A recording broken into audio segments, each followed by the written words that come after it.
Lupino's notebook lay on the pedestal. Jack Lupino was crazy, all right. Mythic wolves, let loose to devour the sun and the moon. Lupino is the wolf. I'm Mr. Beast, the big bad Fenris wolf. I'm the end of the world man, wearing the flesh of fallen angels. After Y2K, the end of the world had become a cliche. But who was I to talk? A brooding underdog avenger alone against an empire of evil, out to right a grave injustice. Everything was subjective. There were only personal apocalypses. Nothing is a cliche when it's happening to you.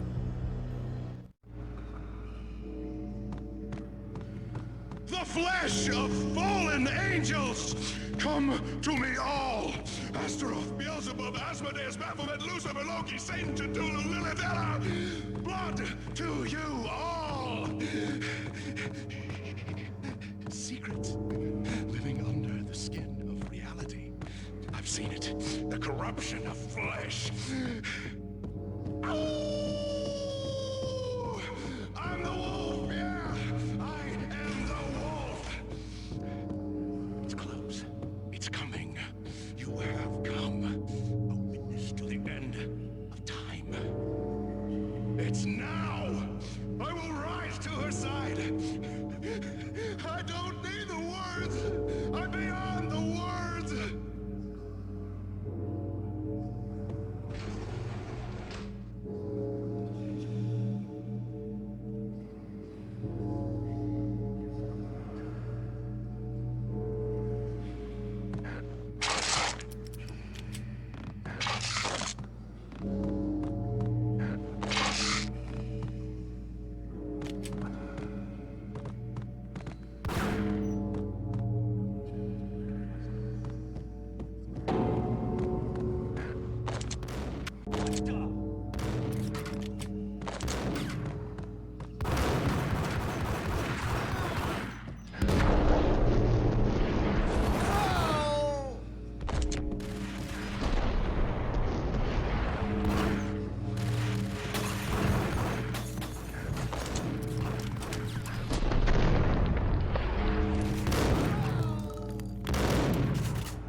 I had known there'd have to be a catch in it somewhere, and this one was the Empire State Building of catches.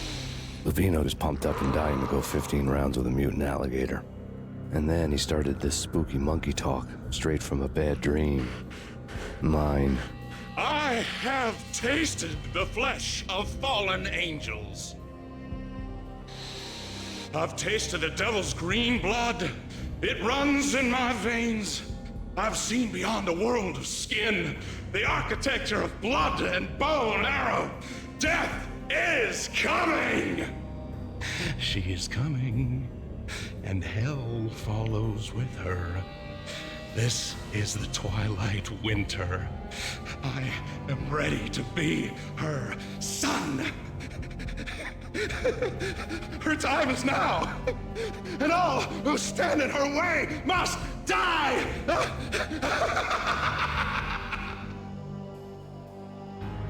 Die! You'll die! You'll die! Now! All die! Oh! No!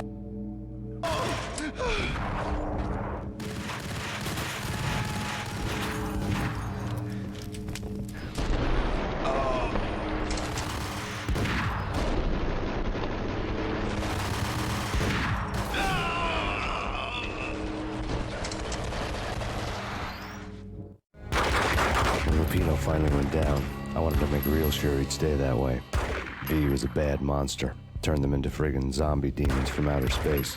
I think he's dead already. Huh? And that's when it happened.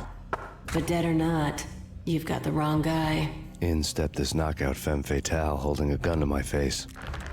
I returned the favor.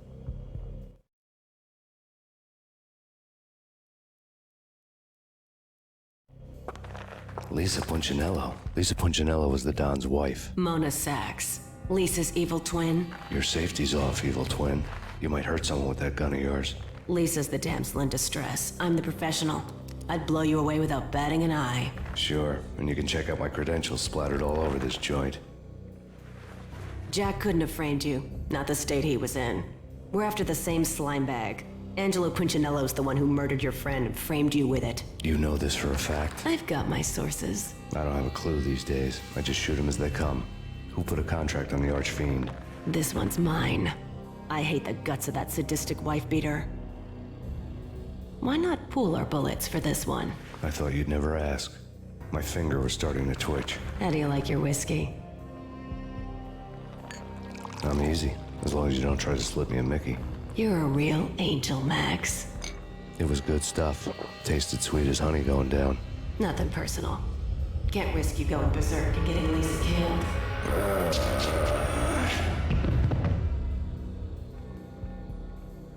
The nightmare was always the same. Violent shapes moving in darkness, old and ugly. The killer's mad laughter was a riddle filled with wicked innuendo.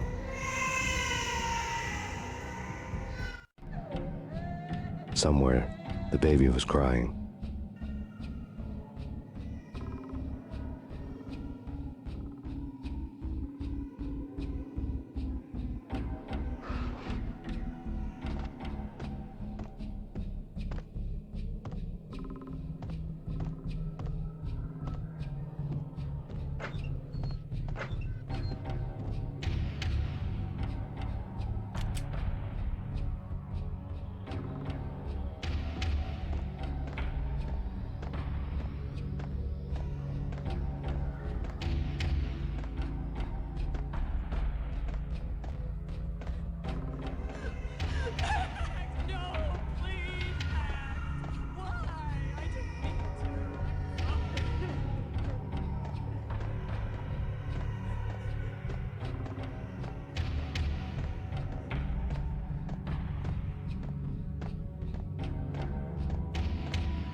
Should've known it when we found you snoring next to Lupino's corpse. A comedian, huh?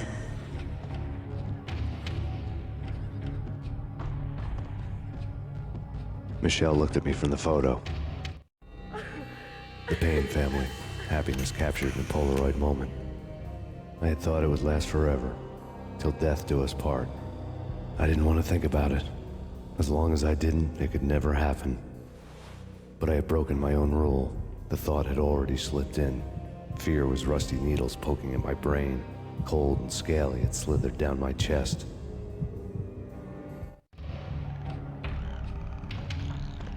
The pictures were filled with good old times.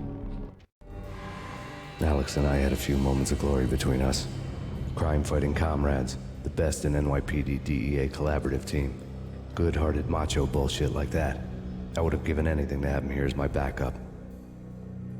No such luck. No luck at all.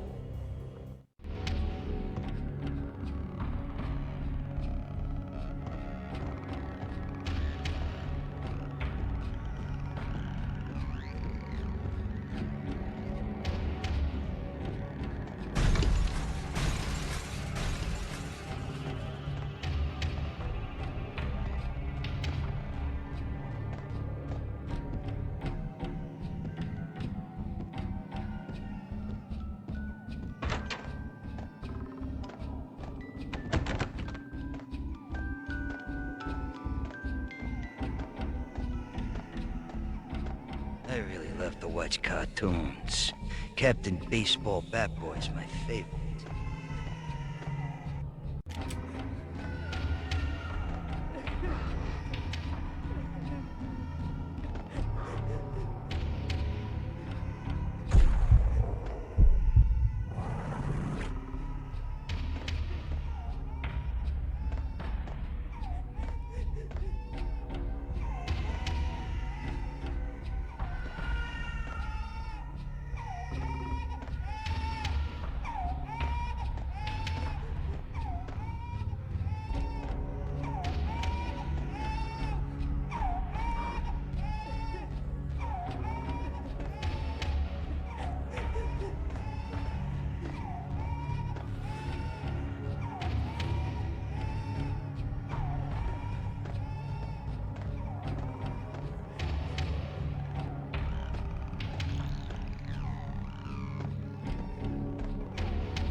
No, no, no, please God, no.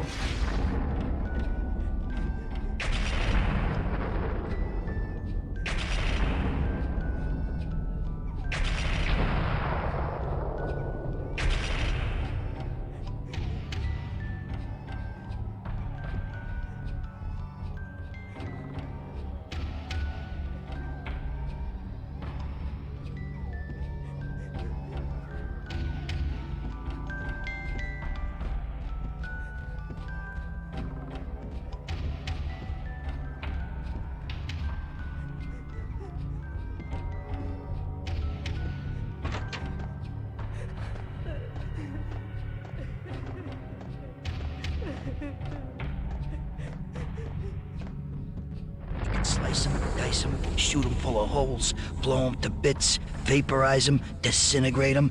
No matter what you do, they'll still be back good as new. Michelle's diary lay on the table. Michelle was working part-time in the district attorney's office. Her diary was open on today's entry, her handwriting all pretty curves. An army dossier found its way to my desk yesterday. Valhalla? Isn't that a Norse myth? Something about Vikings? I tried to tell Max about it, but he was busy, that cute frown on his brow. Guess it's nothing, just a mix-up at the courier service. From now on, I would always find time for her. It was a hollow promise. Too little, too late.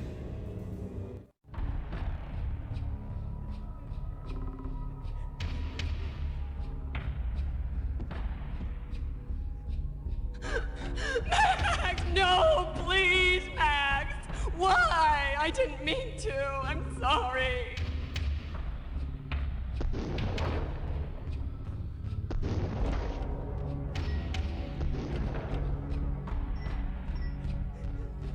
Murderer! You killed her! Nothing like that ever happens in the real world.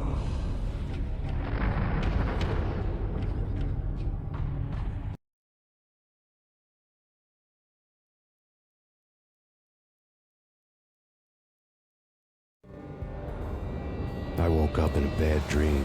My head felt 2 sizes too small for my brain, Max Payne. I envy your name. and the killer was smiling. Pleased to meet you. I'm Frankie the Bat Niagara. Niagara, as in you cry a lot? He had a baseball bat and I was tied to a chair. Pissing him off was the smart thing to do.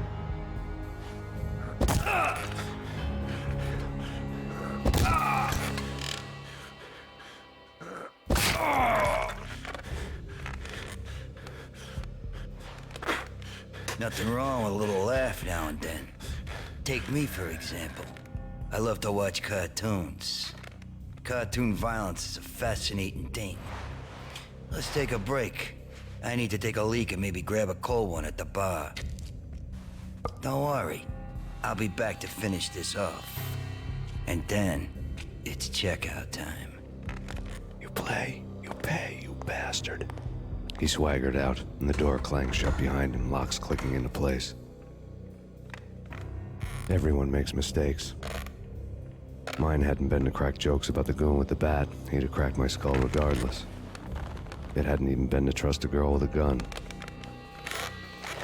I had blindly gone after the first bad guy on my hit list when I should have been aiming further up the ladder, at the head of the Punchinello family. I couldn't bring myself to be pissed at Mona. Guess I had a soft spot for a pretty face.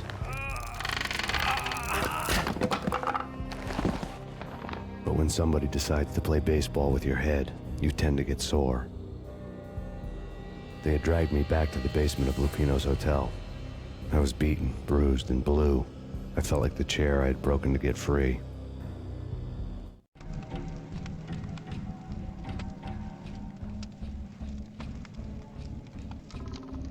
All I had was Niagara's bat, sticky with my own blood.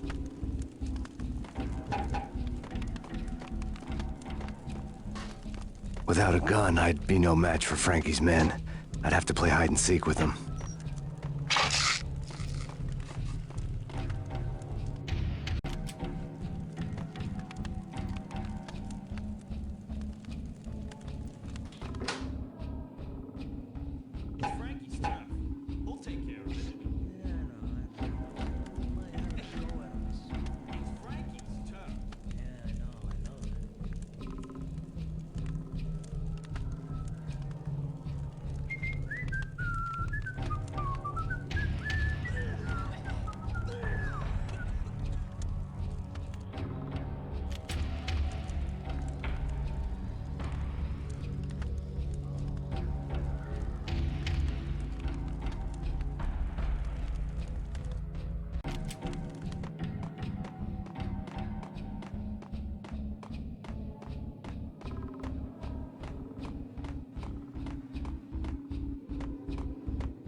Yo!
Another newspaper caption for a murder scene.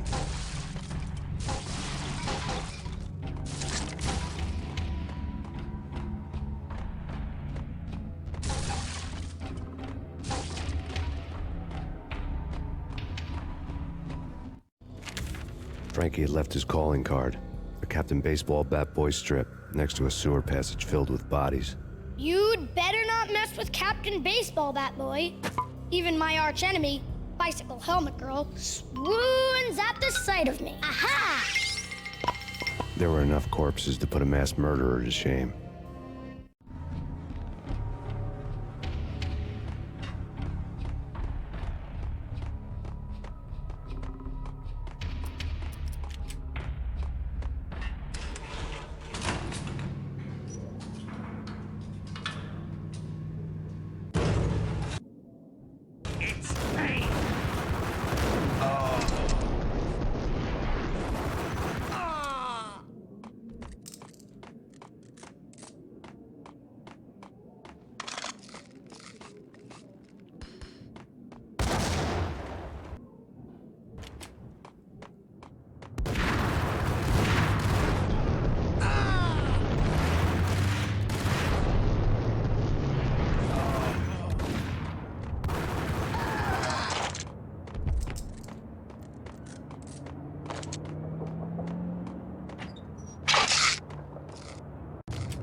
Things were fast going from bad to worse.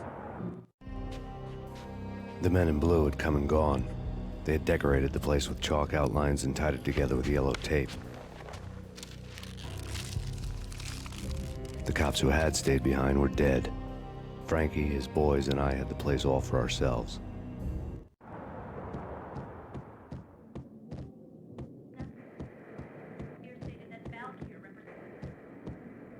Just forget about it.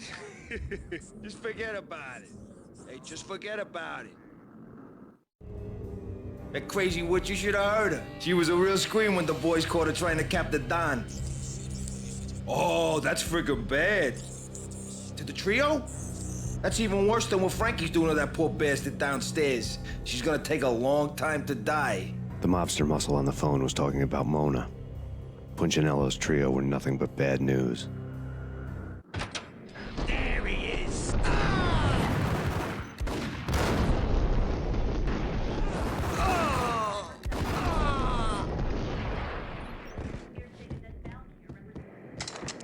More evidence that Punchinello didn't like me much. The fact remains that all the victims so far identified in the Ragnarök shooting have been known criminals, many of whom had large doses of V in their blood. Reliable sources say that Max Payne was also among those killed, although no body has been recovered at this time. Reliable sources. That meant somebody thought the Mafia had me, didn't want the cops snooping around anymore. The body would be delivered to them barely recognizable. Case closed. Don Punchinello had the power to be that reliable source, which was no news, but his news was old news. Framing me hadn't been enough. Don Punchinello had put a hit on me. He wanted me dead, and it had been important enough for him to give written instructions to Frankie about it. Max Payne should die like a dog for the trouble he's caused. Frankie, I know I can trust you to give this matter the dedication it needs.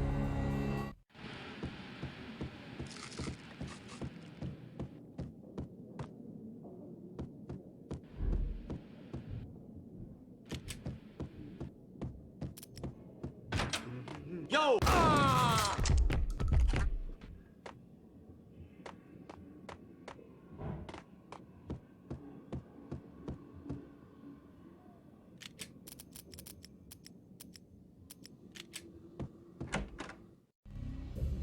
hotel bar was fast developing quite a history. True to his words, Frankie was there, having a beer. Jesus Christ. How the hell did you get loose? Got bored waiting. Thought, what the hell, we could just as well finish this here. Fine by me. This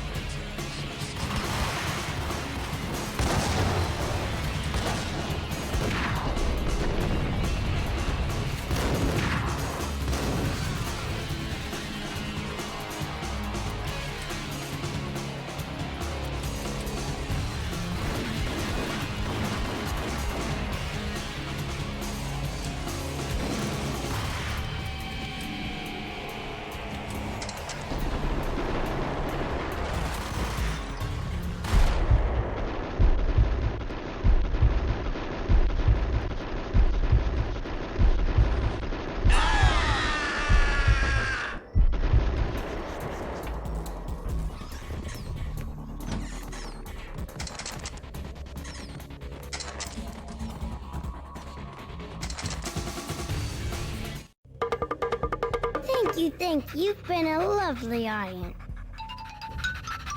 Had enough? I don't play with girls anyway. Unfair! I spotted the tail as soon as I left the hotel. A big black Mercedes. I'd seen the car before. That time it had heralded impressive explosions. Vladimir was back. Bang. You're dead, Max Payne. I might have laughed if I remembered how. What's this supposed to be? Cops and robbers? Look, you want something with me? Get in line. Peace, man. Relax. You know you are a real news item. Armed and dangerous. I am going to make you an offer you can't refuse. I've always wanted to say that. It's a bum rap. I've been framed. That's a moot point. Whatever you did or did not do, I'm sure you had good reason for doing it. Want to hear me out? I'm listening.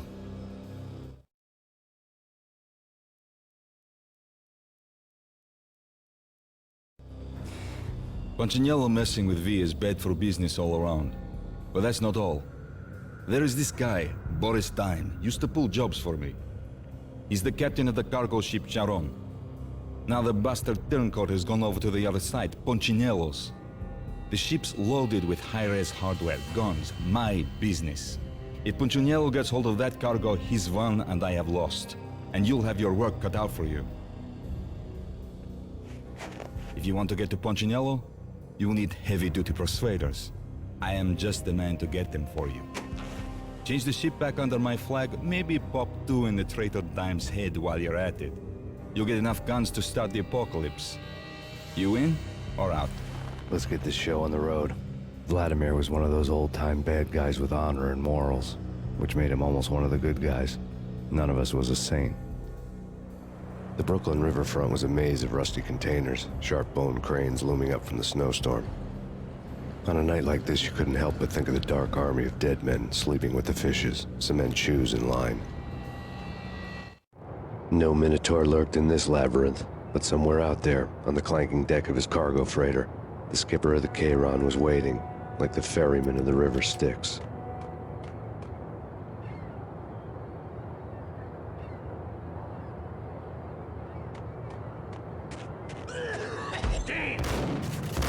Cargo freighter.